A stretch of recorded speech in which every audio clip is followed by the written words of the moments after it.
Hi guys, I'm here today to do a review of a series that I finished up last month. It was my first series by Denise Hunter called the Chapel Springs series.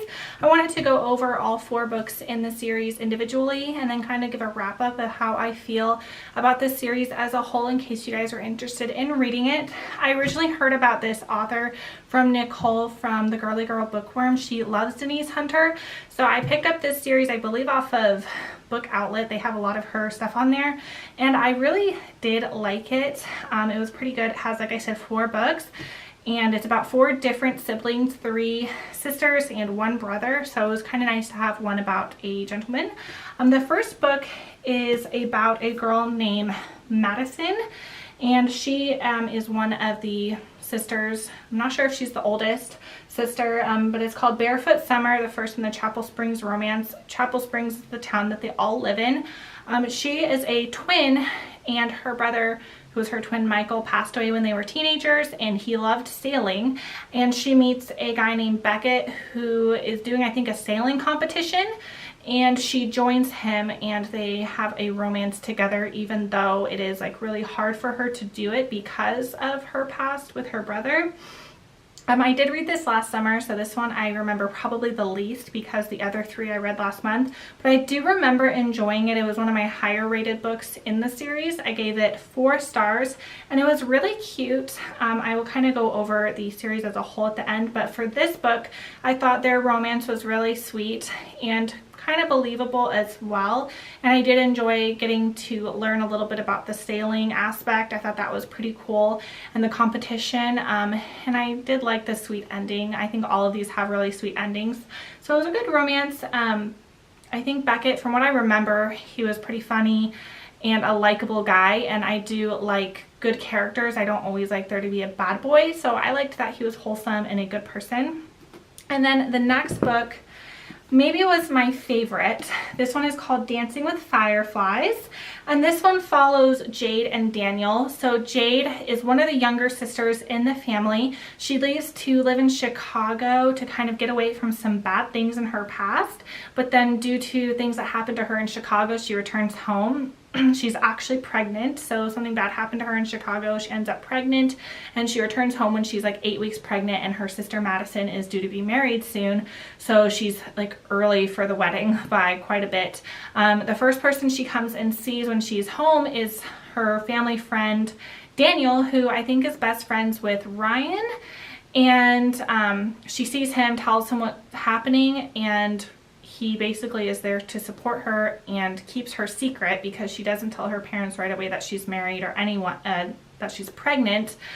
And it's about their romance, and they've kind of had feelings for each other for a long time, and they kind of come back to the surface, and it's hard for her to want to love anyone because she's pregnant and bad things have happened to her, and they come together. And I really liked this one. I thought it was probably, like I said, my favorite. I thought Daniel was a really likable guy, and although Jade was a tortured soul, I really liked her personality. This one I also gave 4 out of 5 stars. And then the next one is called The Wishing Season, and this follows the youngest sister, PJ, who believes she's a chef, and she wants to open a bed and breakfast. There's a lady in town who has this big house, and she's offering it up to like a contestant. You just have to apply for it, and she chooses a winner to open their business there.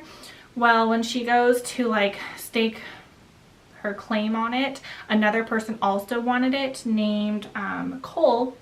He wanted to open a transitional house for people going from foster care out into the real world because he used to be a foster kid, so he wants to help them. And so they are both like wanting the same thing. They both want that house, and the lady who has it, she can't decide who has a better business proposition. So she says, you guys can have it together. He can have the upstairs for his transitional house. You can have the downstairs to just do a restaurant.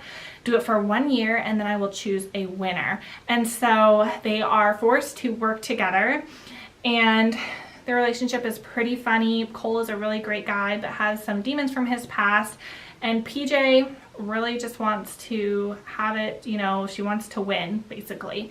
And it's a cute romance, and I loved learning about the food as well, and I liked the storyline with the foster kids, so it was a really good story. This one I didn't like quite as much. I gave it 3.5 stars, but I thought it was pretty good.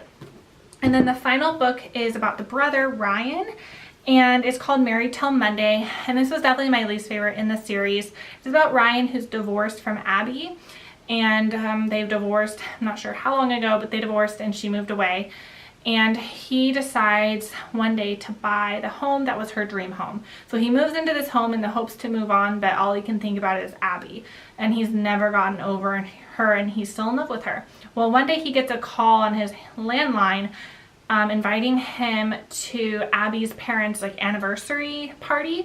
I guess she never told him that they divorced, and so he agrees to go, and then shows up on Abby's doorstep saying that we're going to take a road trip to your parents' house. We're going to go to the party, pretend we're married all weekend, and then we can part ways afterward.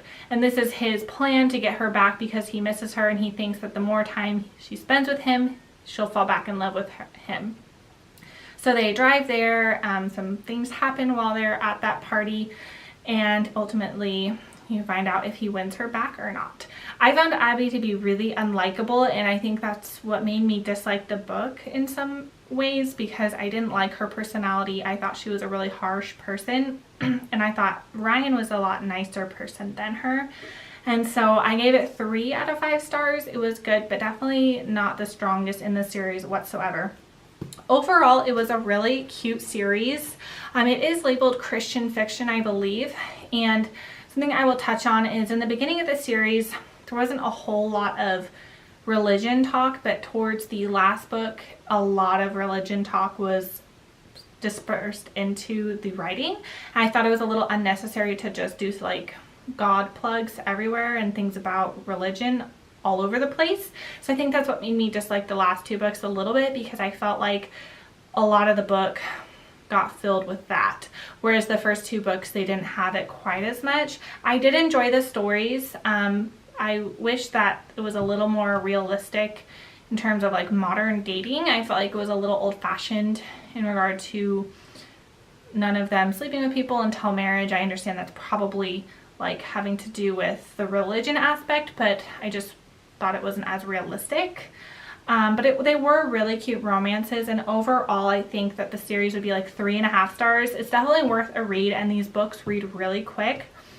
But is it my favorite series? Definitely not. I like her writing, and I have 2 more of her series on my shelf just because I really like her writing. It's easy to read, and sometimes I'm in the mood for like a really easy romance, and they are really pretty covers as well. And like I said, I picked them all up off of Book Outlet, so they're usually pretty affordable on there. I do like Denise Hunter. I like how there's like a small town vibe, and I liked how all of the books kind of intertwined and you got the same setting in all of the books. I love books that do that and focus on different friends or different siblings, so I would recommend it. I would recommend another one I'm reviewing, The Bride Quartet by Nora Roberts, more, but I also really like this one as well. So I will link all of them down below to their Goodreads if you want to check them out, as well as my Goodreads if you want to see my reviews for all of them. I have them posted. Let me know what your guys' favorite Denise Hunter read is, and if you have a recommendation for me, and I'll see you guys in my next one. Bye.